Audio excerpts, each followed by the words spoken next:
I've been covering cars for 20 years, and as a result, manufacturers often give me their vehicles to test drive for a few days or a week or so. And this week, I am driving a car that I love so much, I actually ordered my own version of it. Yes. Before or just, no, after you drove it? Well, I had driven this car last year. It's a Dodge Challenger Scat Pack wide body.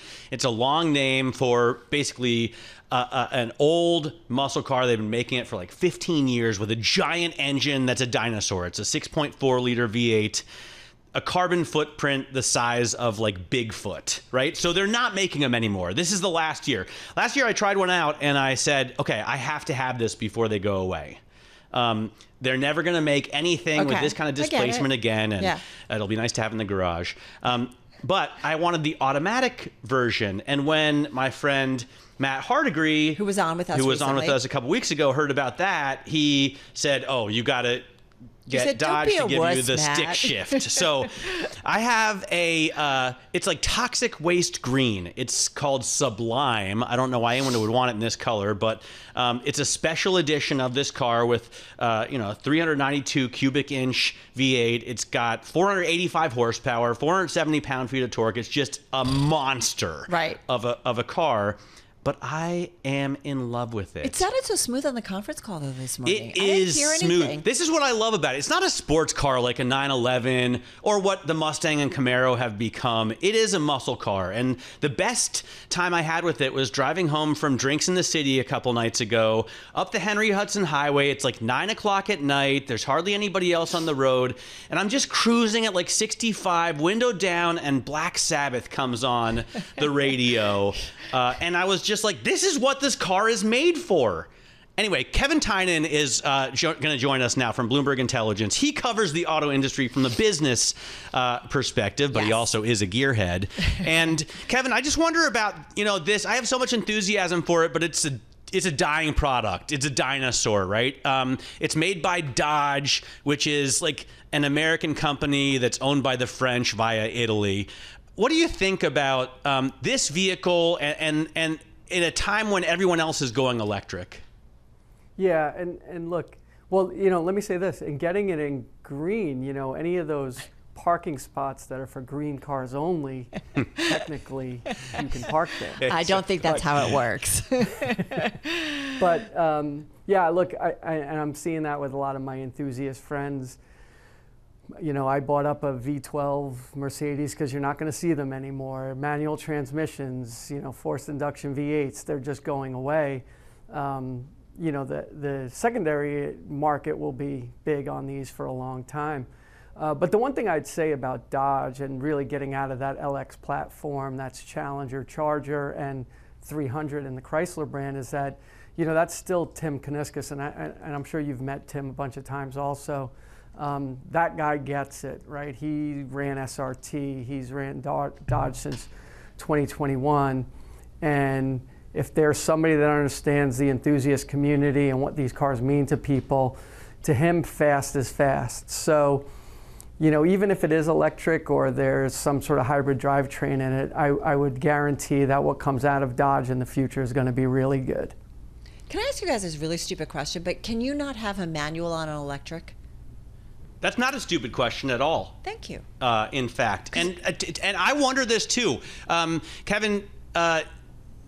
Tim seems like if anyone's going to make an electric vehicle with a manual transmission, Tim and Dodge will do it, because they're making in the next year they have the I think it's called the Challenger Daytona SRT Banshee, which is like an electric muscle car. They're going to have it make a lot of noise. Is there going to be any way to shift an EV?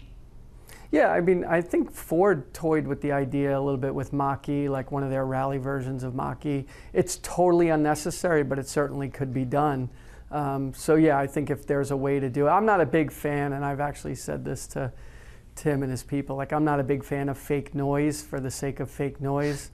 But yeah, in terms of shifting it yourself, so few people can do it, that I don't know. I would imagine that would be an option, and the way they do it, and with these things, like when you do Hellcats or Demons, the passenger seat is $1, the extra set of skinnies is $1, so they may throw a manual transmission into one of these things for $1. Yeah, so they're like, these cars are really made for drag racing. Yeah. So when you buy like a Demon or a 1320, which is their 1,320 feet in a quarter mile, they sell it to you without the passenger seat and the back seat. Oh, I didn't know that. To save weight. Of course, they're gigantically heavy cars, so it's silly. And if you pay $1, you get the seats put back in. That's pretty funny. What happens to their lineup after next year? Because they're getting away from the V8s. This year they call the Challengers and Chargers, I think, the last call editions, because you can't buy them anymore.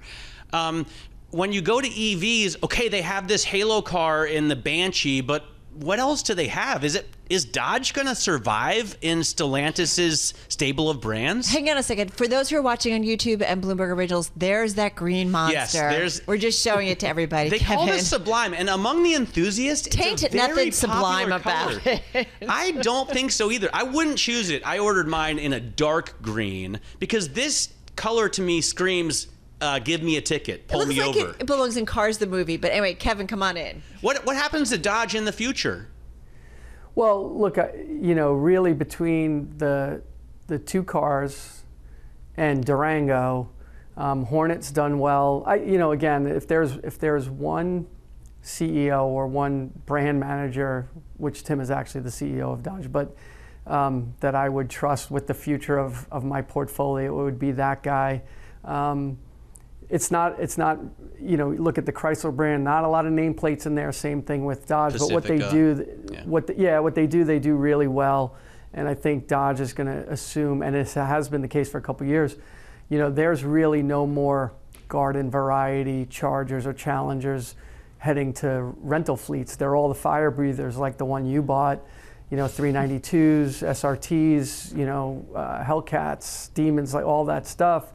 And I think that if there's anybody in this industry that gets it and is going to keep at least that kind of performance alive, despite the drivetrain dynamics, it's going to be Kaniskas.